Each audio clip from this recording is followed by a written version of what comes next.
morning guys and welcome back to my channel. So karon na po ko ilaing guitar tutorial request sa kanta sa Missing Filemon. So kani gi-request siya ni Mr. Jude Rituya. So thank you for requesting the song. So ang iyang request is ang kanta nga Kung Ako Ka Pala. So arita sa intro. So sa intro ani is G, then G7.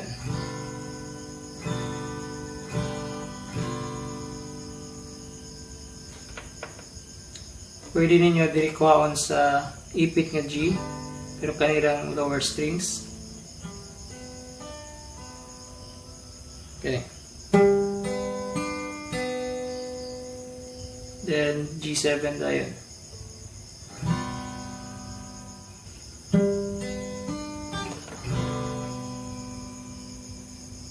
Or pwede na po dali.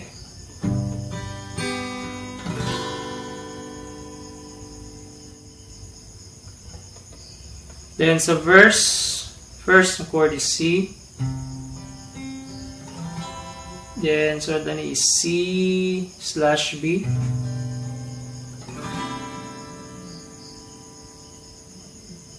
Then A minor. So then is G, then F, then C, then D minor, then G, then G7. So arito sa plucking. So sa plucking yan is first ninyong i-pluck is ang bass.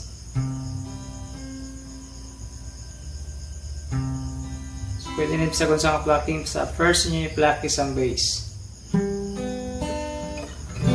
Kung ako ka pala, tibuok kalibutan ko, kanunay maya, walay kahangawa, walay kauo. Ako ka pala, ang tanan sa kinabuhi ko, walay laing tumulong, kundi halagaran ka o mahalon.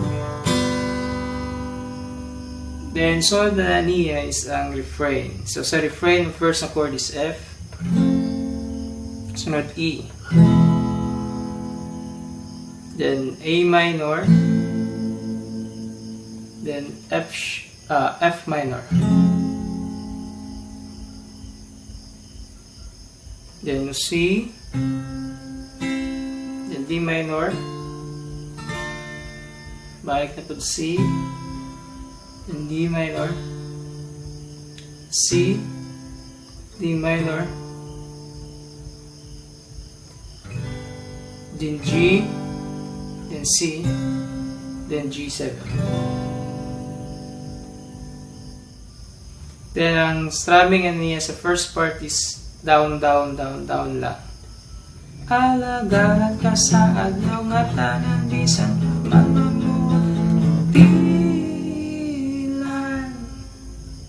Again. Alagahan ka sa adlaw nga tanan bisan manunutilan.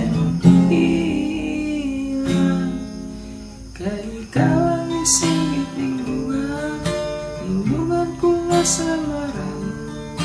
Ikaw ang isingit ng bungan.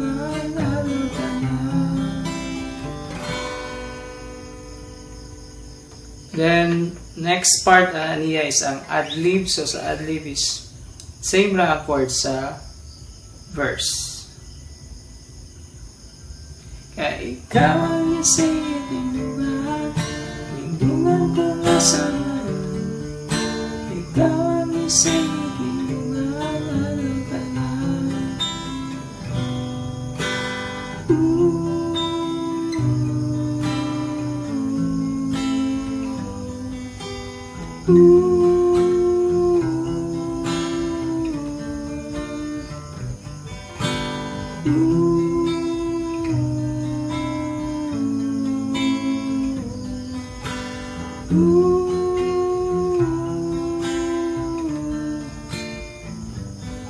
Alagaran ka sa laman sa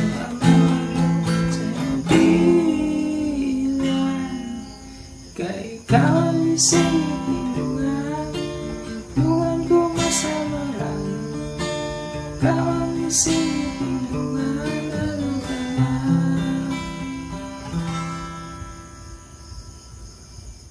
So, mao to ang kantang Kung Ako Ka Pa Lang by Missing Filemon and requested by Mr. Jude Rituya.